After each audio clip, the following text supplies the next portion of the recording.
out some amazing stories that are going to astound and baffle you. And together in the studio, we'll be attempting to solve those unbelievable mysteries that gobsmack us all.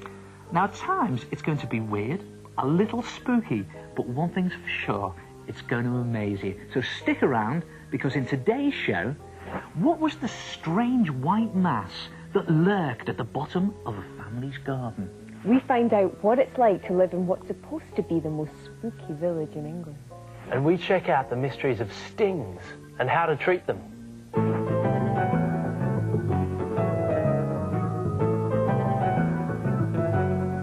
Right then, let's kick off this brand new series with a mystery that's completely unbelievable, but true. It's a mystery what lurked at the bottom of a Devon garden. Come on, John. Tommy. Oh, what is this? 3-1 for me? Picture this. A family who live in the outskirts of a town in a small village were whiling away their afternoon in the back garden. They had recently decided to move to the countryside village in order to get away from the hustle and the bustle of the town. Here you go, sweet. The children were also having fun in the garden. However, they were completely unaware of the events which were about to happen. On the stroke of 3 o'clock, the calmness of this charming afternoon setting began to turn into absolute chaos.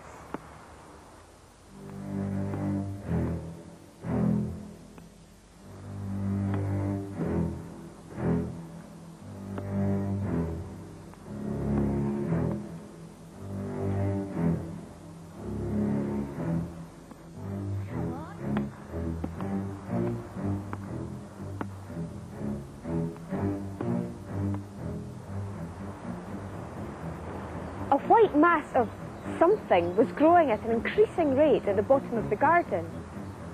Wondering whether he was seeing things, the husband went over to his wife to point it out. Sue, look. What the?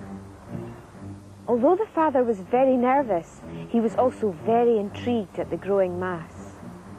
What is it? I don't know. The closer they got, the higher the mound became. The children had also never seen anything like it. Come on.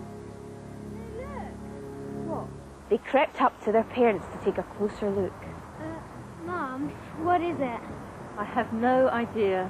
It's alien sick. Ah! Come on then. It was better than anything they'd ever seen in any film before. What on earth was this strange phenomena? Well, believe it or not, the huge, terrifying white mass turned out to be a hideous, creeping mound Of bubbles! So what was it that caused the mysterious bubbles? Could it have in fact been aliens from another planet? Or Neil, could it have been something from a parallel universe? Yeah, very funny. So come on, guys, what's going on? Where did the bubbles come from? Well, actually, this story was based on a true story which happened in April last year. The cause of the bubbles turned out to be nothing more than this. Shampoo. Shampoo? Yep. When you mix shampoo with water, you get a mass of bubbles. Lots of them. Yeah, but hang on, you didn't mention anything about water. Where did the water come into the story? Now, what I didn't tell you was that the family actually had a stream running along the bottom of their garden. So how did the shampoo get into the stream then? Well, I actually did a bit of my own research, and look what I found. A local newspaper reported that there had been an accidental shampoo leak from a nearby cosmetics factory. So the shampoo had unfortunately got mixed up in the water, frothed up at the bottom of the garden, creating an unbelievably huge 9-metre mass of frothing bubbles.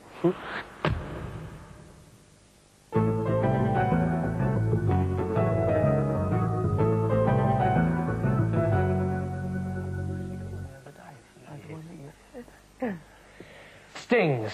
Don't you just hate being stung? Well, it's a mystery how to cure a sting, whether it's a plant sting or an insect sting. Well, usually the pain from a sting is because it's a poison rather than a bite.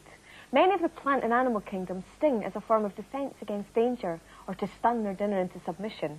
Well, what about bees and wasps? They're always buzzing around during the summer. Well, a wasp sting under a microscope looks like this. Look at that. It's a long, pointed sting coming out of its backside. Now, a bee's sting, on the other hand, has a similar long point, but has sharp barbs sticking out along its edge. And on the end of both stings is a sac of poison, a bit like this. Now, if you get stung by a wasp, he'll jab the sting into your skin, like that, squirt out the poison, and then fly away. The bee's sting, on the other hand, because of its barbed edge, it'll jam the sting into your skin, and it'll stay there while it squirts out the poison. The whole sting and poison sac is actually ripped from the bee's body, and it stays in you. The next sting is one to watch out for, particularly when you're on holiday or swimming in the sea. Have you guessed it? Well, you'll know what I'm talking about if you've ever been stung by one of these babies. Jellyfish. Now, these are just small ones, but you can get them much, much bigger swimming around in the sea.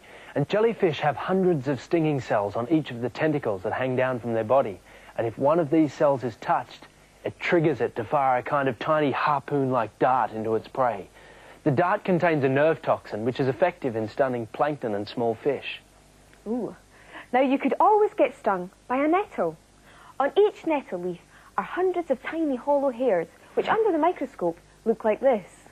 Each of the stinging hairs has a sharp but fragile tip, which is protected by a kind of lid or cap until the slightest touch. So, okay, how do you cure these stings? Well, obviously, prevention is better than cure. Neither a bee nor a wasp will go out to sting you deliberately. So if one is flying around, it's best to try and keep still.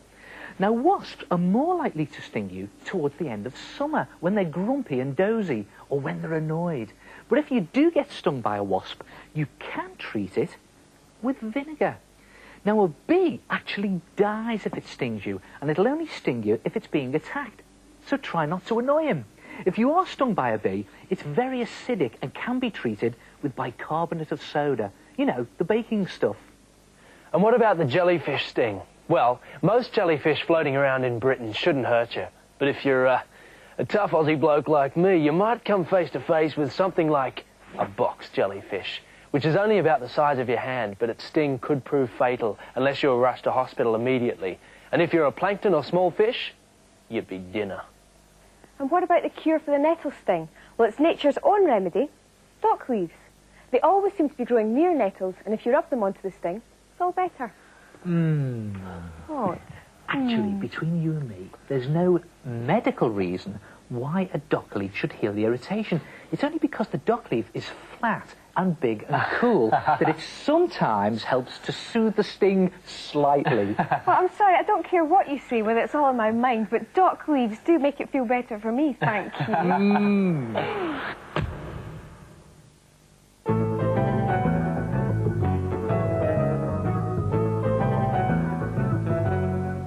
So, do you believe in ghosts? Well, some people do, and some people don't. I'm not sure myself. And you know, neither are the people who live in what's supposed to be the most haunted place in England.